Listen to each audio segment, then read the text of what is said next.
Sumaafan barreessi walaloo fakkeessi Hinjallisina daraa ergaa koo dhageessi hedduun si jaaladha lubbu kan koo caalaa suman mararfadha addunyaa kanarraa homtuu sin madaalu abbaan fedhe dhufee gola onnee keetti sakaalamiin kufe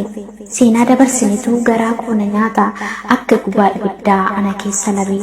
baasii sitti machuuf onnachuun dadhabee siifan akka dhabee wanta wallaalee yaanni keenatti cimee sammuu na sakaalee fageenya irra teenyee ammamiif miidhamna kootu tokko taanee miidhaan dhamanna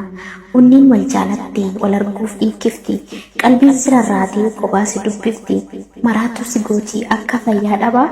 osoo wal argine yootti maal qabaa fakkaattii keen dhabee hundaan si madaalee gita keenan dhabee situn danaaf caalee har'a qofaaf nutiin kanan si barbaadu si faana jiraachuuf qalbiin koo kan yaadu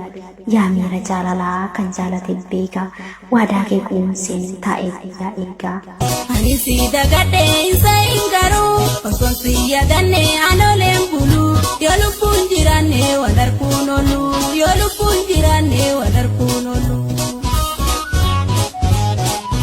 Yaadamee kan koo akkan si jalu kophaa si dhisee si biraan taruu maaliin goodaree dirqamaa jiru gargar nu hiree obsiin hin dhufaa mamillee turu.